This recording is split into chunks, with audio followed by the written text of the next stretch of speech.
뉴스 쇼.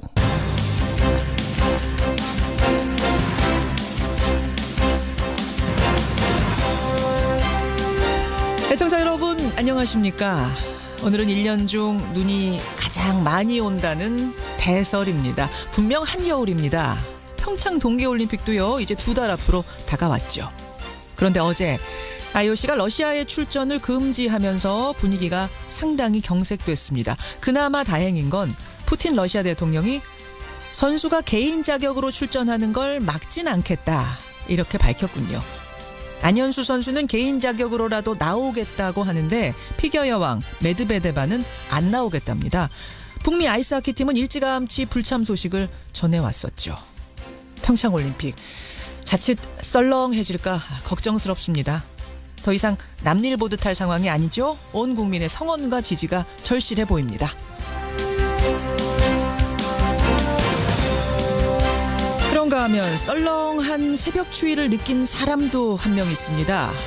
바로 오늘 새벽 귀가한 자유한국당 최경환 의원. 죄가 있으면 대구역 앞에서 할복하겠다 이렇게 좀 무서운 말을 했었는데 지금 검찰은요 증언과 물증을 확보하고 혐의 입증에 상당히 자신하고 있다 이런 소식이 들려옵니다. 최경환 의원의 귀가길이 상당히 서늘했을 것 같습니다. 아무튼 대설날 아침 김현정의 뉴스쇼 출발합니다.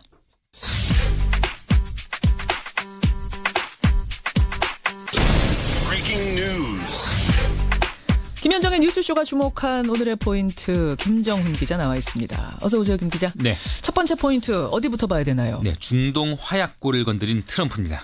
그 트럼프 미국 대통령이 예루살렘은 이스라엘의 수도다 이렇게 발언을 했는데 파문이 상당합니다. 네, 예루살렘이 서로 자신의 수도라고 주장하는 이스라엘 그리고 팔레스타인의 불안정한 공존 상황 속에서 분명히 이스라엘 편을 들어줬기 때문입니다. 그렇죠. 트럼프 대통령은 백악관 성명에서요. 예루살렘을 이스라엘 수도로 공식 인정할 때라고 밝히면서 후속 조치로 주 이스라엘 대사관을 텔아비브에서 예루살렘으로 이전하라고 지시를 했습니다. 그러니까 지금까지는 사실은 그 부분은 누구도 건드리지 못했던 거잖아요. 말하지 그렇습니다. 않고 그냥 그런 채 지내왔던 건데 이걸 확실히 하겠다 이거예요? 그렇습니다. 난리가 났죠. 그러니까 이스라엘이야 물론 이보다 더 아름다운 선물은 없다 이렇게 반색을 했는데 팔레스타인 무장단체 하마스는요. 지옥문을 연 결정이다 이렇게 위협하기까지 했어요. 지옥문을 열었다? 네. 또 중동 아랍권 국가들 그리고 유엔과 유럽연합도 잇따라 우려를 표명하고 있네요. 사실 이슬람 중에서도 이제 미국 편을 들었던 이런 지지하던 국가들조차도 도대체 트럼프 대통령이 왜 이런 발언을 했는지 이해할 수가 없다 이런 얘기들 하던데 왜 그랬을까요? 트럼프 대통령 사위가 유대인입니다. 또 장녀 아방카도 유대교를 개종할 만큼 트럼프 자신이 친이스라엘 정서를 갖고 있긴 한데 그런데 러시아 정부의 내통 의혹에 대한 특별수사 등 아마 내부 수사 상황에 몰린 트럼프 대통령이 지지세 결집으로 이걸 좀 만회해버리고 하는 거 아니냐 이런 시각이 좀 있거든요. 그러니까 미국 내 유대인들뿐만 아니라 보수적인 기독교 복음주의 세력들을 확실히 내 편을 묻겠다 이런 전략 아니냐 이런 해석이죠. 내부 단속용이다. 네. 자기 지지율용이다. 근데 지금 중동에 화약고가 터지면은 지금 한반도 긴장 상황하고도 무관하지 않은 거 아닙니까? 그렇죠. 그렇죠. 참 말폭탄이 또 터졌네요. 트럼프의 말폭탄. 걱정입니다. 다음 포인트 가죠. 네, MBC 뒤늦은 정상화의 수순입니다. MBC 새 사장 오늘 성출이 됩니까? 그렇습니다. MBC 대주주인 방송문화진흥회가 오늘 최종 면접을 통해서 새 사장을 뽑습니다. 이우호 전 MBC 논설실장, 이명식 전 논설위원 그리고 최승호 뉴스타파 PD가 후보인데요. 세 사람 모두 즉시 해고자를 복직시키겠다고 말할 정도로 공영방송 정상화의 의지가 확고합니다.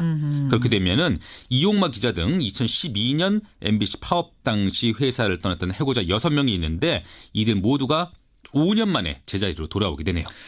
MBC는 이제 새 사장이 오늘 뽑히는데 KBS는 도대체 어떻게 되고 있는 건가? 언론노조 위원장하고 언론노조 KBS 본부장이 단식 농성에 어제부터 들어갔다면서요. 네, 감사에서 비위가 드러난 KBS 이사들이 있거든요. 이들을 해임시켜달라는 요구를 하면서 어제부터 단식에 들어갔네요. 단식에 들어갔지만 KBS 상황은 좀 캄캄해 보입니다.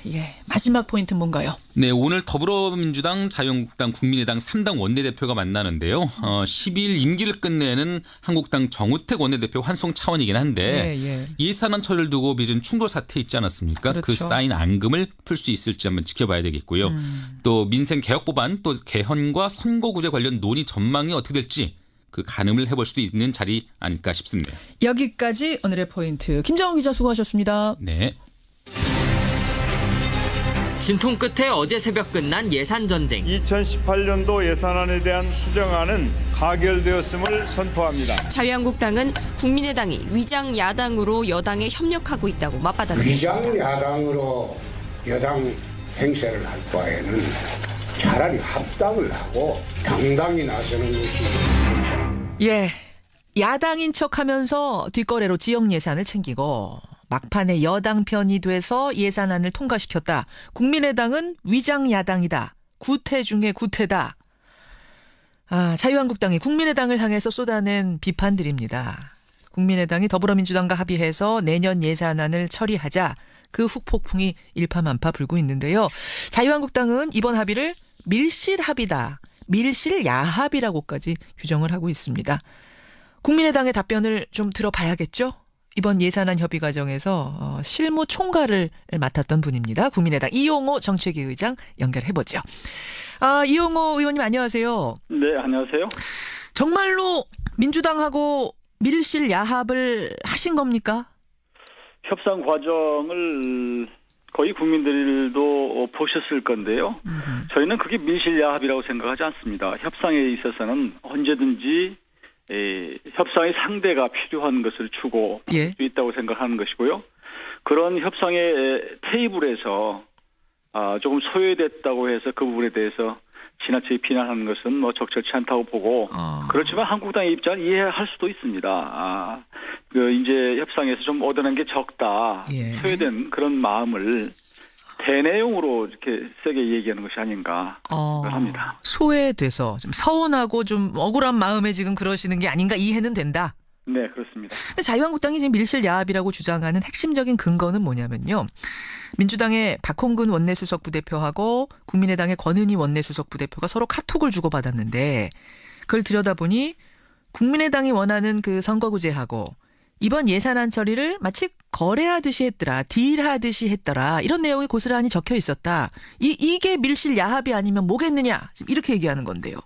그런데 예를 들면 뭐 선거구제나 개헌이나 이런 것들이 뭐 저희 국민의당만의 문제겠습니까? 사실은 모든 정당의 관심 사항이고요. 저희 당내 요구가 이런 예산 협상을 제때로 해서 이런 것을 받아내라라는 요구가 있었고 사실은 김동철 대표하고 우원식 그 민주당 대표가 조찬 회동을 했었거든요. 했었죠 그날. 예. 이것이 한국당으로 봐서는 이제 두 당이 합쳐서 뭔가 끝내는구나 라고 하는 그런 의심, 그러면서 한국당의 어떤 협상의 전투지가 많이 무력화돼 버린, 그러면서 그냥 이 합의가 이루어진 것이 아닌가 이렇게 생각을 합니다. 아니 자유한국당은 왜 소외됐어요 거기는? 아니 처음부터 자유한국당은 언제든지 국민의당이 민주당으로 갈 거다, 투항할 거다 이런 식의 얘기를 처음부터 했었던 것 같아요. 농반 진반으로. 국민의당 쪽에다가 농반 진반으로? 시간의 문제 아니냐. 그런데 협상을 새 주체할 때는 언제든지 두 당이 더 가까워질 수 있는 것이거든요. 그렇죠. 저희로 봐서도 마찬가지로 민주당과 그러면 한국당이 언제든지 합의해버리면 어떻게 될까. 이런 생각도 할 수 있는 거거든요. 그런 상황에서 어떻게 국민의당으로 봐서는 성과물을 극대화할 수 있느냐 이런 사실은 생각을 할 수 있는 거고요. 그런데 있어서 한국당이 어쩌면 협상 기술이 좀 부족했다 이렇게 볼 수도 있는 겁니다. 그러니까 한국당의 능력 부족인 거지 협상의 기술 부족인 거지 다른 사람 탓할 게 아니다 이 말씀이시네. 뭐 짧게 정리하자면. 저희는 좀 더 한국당이 적극적으로 나섰다면 개헌 문제, 선거구제 문제는 왜 거기서 제기를 못했겠어요. 다른 문제도 자기들이 원하는 법안도 있을 수 있는 것이고 얼마든지 할 수 있다. 이게 개인적인 사리사욕을 취한 것이 아니기 때문에 그건 비판받을 일이 아니라고 봅니다. 근데 다른 게 아니라 이거는 예산 문제 아니냐. 예산을 가지고 협상이란 게 있을 수 있느냐. 이런 질문에 대해서 뭐라고 생각하세요? 예산은 예산대로 하지만 몇 년 전에도 이거 법안 문제, 왜냐하면 예산 끝나고 나면 바로 법안 문제로 넘어가거든요. 그렇죠. 그리고 뭐 지난해 탄핵이 있었지만 지금 제왕제 대통령제라고 하는 것이 문제가 많기 때문에 이걸 바꿔야 되는데 막상 집권하고 나서 좀 태도가 바뀐 거 아니냐. 그래서 이걸 끌어나기 위해서 저희 당으로 봐서는 뭐 얼마든지 할 수 있다고 봅니다. 자, 그렇다면 두 번째 질문. 세 개 당의 원내대표가 했던 그 합의 같이 사인하고 사진 찍었던 그 합의를 정우택 원내대표는 지금 잠정 합의라고 말합니다. 언제든지 뒤집을 수 있는 잠정 합의를 한 건데 이걸 마치 두 당의 원내대표가 언론에다 대고선 확정적인 합의인 것처럼 언론 프레이를 했다는 거예요. 그래서 정우택 원내대표는 아이고 내가 순진했다 이런 말씀까지 하세요. 네, 저도 정우택 대표께서 이렇게 순진했다라고 하신 말씀을 이해를 합니다. 왜 그러냐면 또 합의문을 보니까 그러니까 진짜 순진하셨던 거예요? 그러니까요. 제가 말씀드리고 싶은 것은 그 당시에 그 합의문에 법인세 인상이나 두어 가지 정도에는 가로를 쳐놓고 뒤에다가 유보 입장 이렇게 써놨더라고요. 또 이해가 안 되는 것은 왜 이런 정도의 합의문에 근데 왜 서명을 했을까? 정식으로도 서명을 했어요. 잠정 합의에는 보통 서명을 하지 않죠. 하죠. 그래서 그냥 그 합의문만 갖고 와서 의원총회에서 이제 추인을 받는 거 아니겠습니까? 근데 의원총회에서 추인을 정 대표께서 좀 쉽게 받을 수 있을 것이라고 하는 생각을 했던 것이 아닌가. 이 부분에 있어서 정 대표께서 이제 원내대표의 임기가 15일인가요? 얼마 안 남았어요. 이기 때문에 이런 것이 이제 제대 말년이라 뭐 이런 것 때문에 조금 쉽게 생각했던 것이 아닌가 이런 생각을 합니다. 그러니까 그건 잠정 합의 아니셨단 말씀이에요. 그때 그 분위기는. 저는 그 당시에 원내대표 세 분이 계셨기 때문에 뭐 그 자리에 계시진 않았지만 밖에 있었습니다. 그런데 합의문을 보니까 서명은 정식으로 했는데 가로 속에 유보 입장 이런 것들이 있더라고요. 그래서 좀 이상하다 라는 생각을 했습니다. 그래요. 지금 정우택 원내대표가 사실 거짓말하는 거 아니냐라고 얘기들 하지만 거짓말은 아니고 순진하셨다 이런 말씀이네요. 그 당시에 왜 정 대표께서 유보 입장이라고 그러면서 정식으로 서명을 하는 부분은 좀 이해가 안 되는 그것이 뭐 순진하다면 순진하게 볼 수도 있는 거죠. 그것도 상대 민주당이나 이런 쪽에서는 그걸 충분히 밖으로 언론 플레이 할 수 있는 거고요. 그래서 기정사실화 하는 것이죠. 국민의당 이용호 정책위 의장 지금 만나고 있습니다. 아무튼 이번 예산안 통과 과정에서 가장 존재감도 확인하고 실리도 챙긴 수혜당, 최대 수혜당은 국민의당이다 이런 평가가 나옵니다. 아마 그 부분에 있어서는 협상 실무총괄로서 뿌듯하실 것 같아요. 근데 이 의원님, 이제 합의 다 통과되고 나서 처리가 되고 나서 이용호 의원께서 SNS에 쓴 글이 지금 논란이 되고 있는 건 아시죠? 그 페이스북에다 이렇게 쓰셨더라고요. 만약에 우리 지역구 예산 합의가 잘 안 되면 기재부의 예산국장에게 예산안 합의를 통째로 깨버리겠다고 협박했다. 결국 그렇게 해서 이용호 의원 지역구 예산을 챙겼다 이제 이 말씀을 하신 건데 이거 자랑하려고 쓰신 거예요? 자랑이라고 이렇게 하는 것은 적절한 용어가 아니라 좀 이렇게 지역구 의원들은 뭐 어떻게든지 지역 예산 확보를 정말 치열하게 한다. 그런 모습을 좀 지역 구민들한테 보이고 싶은 그런 의욕이 있습니다. 욕구가 있는 것인데요. 그런 것을 좀 과장되게 조금 표현한 것이 이런 저한테 화가 되는 것이 아닌가 생각합니다. 그러니까요. 물론 뭐 지역 국회의원들이 지역민들의 이익 대변하는 거 중요하죠. 중요하고 뭐 이해합니다. 근데 한정된 예산 내에서 힘 있는 의원들 지역구 예산만 늘어나는 걸 국민들이 곱게 보지 않고 있다는 거 이거는 아시잖아요. 그렇죠. 그 부분이 제가 비난받는 부분인 것 같은데요. 당직을 갖고 있는 협상에 임한 사람이 어떻게 그럴 수 있느냐 하는 건데 사실상 협상이 끝난 상황이었어요.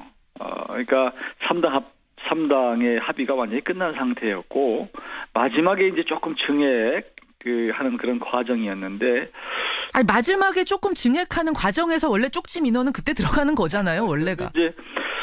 그런데 의외로 뭐 저희 그 지역에는 예산 배정이 거의 없이 그런 거에 대한 섭섭함이 좀 있었기도 했고요.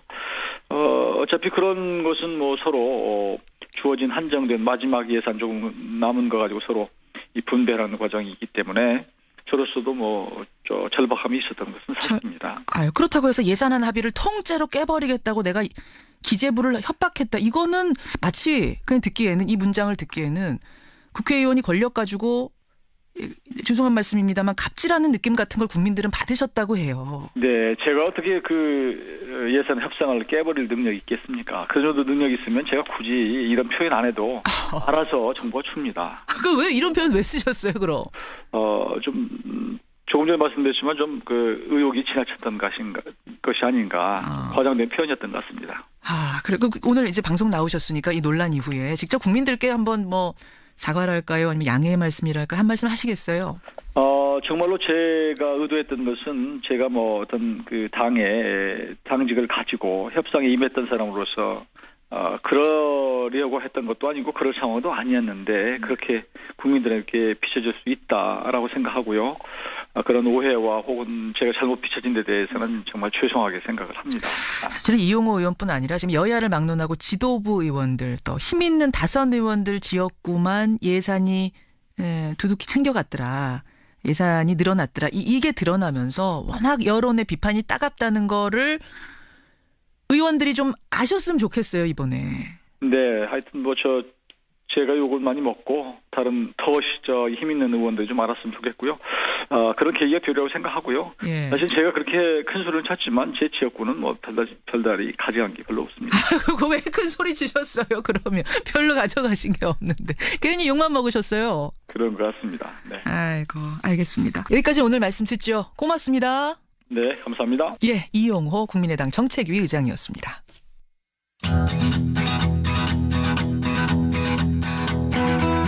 김현정의 뉴스쇼는 청취자 여러분의 참여로 이루어집니다. 트위터, 페이스북, 레인보우 게시판, 그리고 단문 50원, 장문 100원의 유료 문자 샵 1212, 우물정 1212 통해 참여하실 수 있습니다. 김현정의 뉴스쇼, 여러분과 함께 만듭니다. 김성환의 행간 시사평론가 김성환 씨 나오셨습니다. 어서 오십시오. 네, 안녕하세요. 지금 이용호 의원의 해명 들으시면서 청취자 배재균님은 아니 그럼 별로 가져간 게 없는데 페북에 그렇게 쓰셨다는 거는 지역 구민들한테 뻥쳤다는 얘기입니까? 이러셨고 김형신님은 뻥친 게 아니라면 그러면 갑질했다는 얘기입니까? 그러니까 이게 사실은 이용호 의원이 오늘 나오셨기 때문에 네. 대표로 뭐 욕을 좀 드셨습니다만 네. 사실은 여야할 것 없이 지도부 의원들이 자기 지역구 지역구 것들 예산들 다 챙겨간 게 지금 다 챙겨갔더라고요. 보여요. 나오고 나서 보니까. 그래서 자유한국당 의원들이 반발하고 있는 게 지도부만 챙기고 왜 우리는 안 챙겨줬나는 그런 얘기가 아니냐 이런 해석도 사실은 나옵니다. 그건 또 무슨 말입니까? 우리도 그것도 챙겨줬어야지. 아유, 하여튼 오죽하면 이런 얘기가 나오겠어요. 예, 지역 예산, 지역에 힘 있는 사람들만 나눠 먹는 이런 예산 되면 안 된다라는 정인화 청취자님의 따끔한 비판도 지금 들어오고 있다는 거. 청취자 정치인들이 많이 듣고 계시거든요. 네, 맞습니다. 이것 좀 제발 좀 기억하십시오. 아이고, 행간 가죠. 국정농단 수사 과정에서 특급 도우미로 불렸던 인물이 있죠. 바로 최순실의 조카 장시호인데요. 씨. 지난 6월 구속기한 만료로 풀려나서 재판을 받고 있었는데 네. 어제 징역 2년 6월에 실형을 선고받고 다시 구속되는 처지가 됐습니다.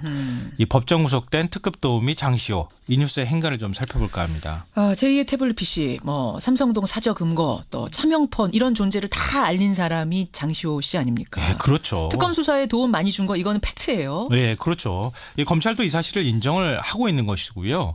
지난달 8일 결심 공판에서 1년 6개월이라는 비교적 낮은 형량을 구형을 했습니다. 예. 이 장 씨가 실체적 진실 규명에 기여했다, 이게 이유였는데요. 기여했다. 어제 재판 결과는 전혀 달랐습니다. 아니 구형량보다 재판에서의 형량이 더 높게 나오는 거죠. 1년 정도 더 높게 나오는 거의 못 본 것 거거든요. 같아요. 그렇죠. 서울중앙지법 형사 22부가 방금 전에 말씀하셨던 것처럼 구형량보다 1년 더 높은 징역 2년 6월의 실형을 선고를 한 겁니다.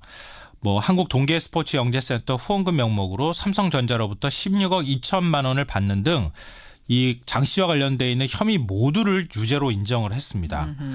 장 씨는 실형을 예상하지 못한 듯 머리가 하얘서 어떤 말을 해야 할지 모르겠습니다.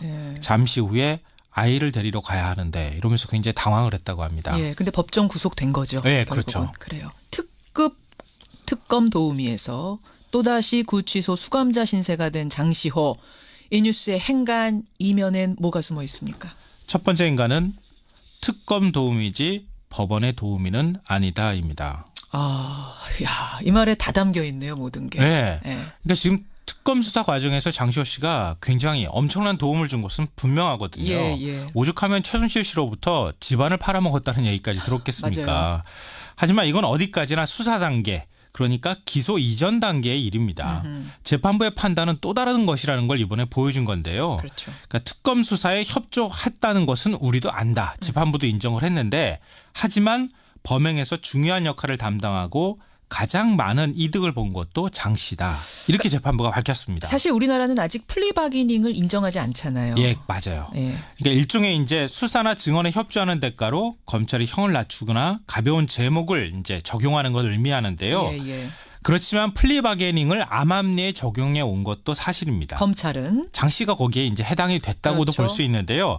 이번 재판이 그래서 플리바게닝 관행에 제동을 걸었다 이런 얘기까지 나옵니다. 그래요. 법정에서 구속된 특검 도우미 장시호 두 번째 행간 뭡니까? 두 번째 행간은 고영태 처지도 위태위태하다입니다. 그러게 보니까 그러네요. 정말 국정농단을 파헤치는데 장시호 씨만큼이나 도움이 많이 된 게 고영태 씨 아닙니까? 만큼이나가 아니라 국정농단의 시발점이었었죠. 맞아요. 고영태 씨가. 예. 최순실 의상실 동영상 기억하시죠? 그럼요. 휴대폰을 와이셔츠에 싹싹 닦아가지고 건네던 이영선 전 행정관 모습. 사실은 그 동영상이 여론을 폭발시키는데 결정적이지 않았습니까? 네. 그리고 그 동영상을 언론에 제보함으로써 국정농단 보도가 시작된 거예요. 그게 고영태 씨예요. 예, 그 고영태 씨도 지금 구속기한 만료로 장시호 씨랑 똑같이 풀려났고 재판을 받고 있는 중입니다. 맞습니다. 예. 만약에 법원이 장시호 씨를 구속하면서 내세운 논리를 적용하면 고영태 씨도 똑같은 논리가 적용돼야 한다는 겁니다.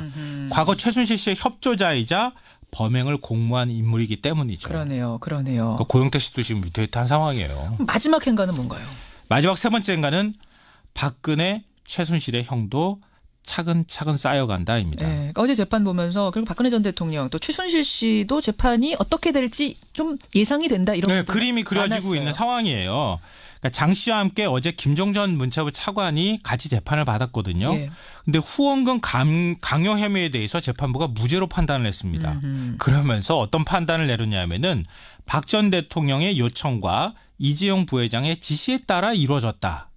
일종의 박근혜 전 대통령하고 이재용 전 부회장이 독대를 한 자리에서 이 얘기가 오고 갔고 일종의 직거래가 이루어졌다는 거예요. 아, 그 얘기가 그 얘기예요? 예. 그러면은 박 전 대통령과 이재용 부회장의 혐의가 한층 더 쌓여질 수밖에 없고요. 그러니까 중간에 누가 껴서 협박한 게 아니라 직거래한 거다. 예, 맞아요. 박과 이가. 예. 최순실 씨도 마찬가지인데 박 전 대통령과 최 씨가 공모한 그랜드 코리아 레저에 이 공모에서 압력을 넣었다고 하는 점을 이번에 또 재판부가 인정을 했어요. 장애인 펜싱팀 창단하는 문제에 있어서. 그러니까 박 전 대통령하고 최순실 씨 혐의도 한층 더 가중될 수밖에 없는 상황이 됐다는 거예요. 그러니까 지금 같은 재판부에서 앞으로 재판을 하는 거거든요. 맞아요. 그러니까 똑같이 혐의를 적용하는 데 있어 이 논리가 동원될 가능성이 있다고 볼 수 있는 거죠. 예, 어제 장시호 씨 재판을 우리가 구석구석 살펴보면서 앞으로 펼쳐질 재판까지 예측해봤습니다. 김성환 씨 수고하셨습니다. 네, 고맙습니다.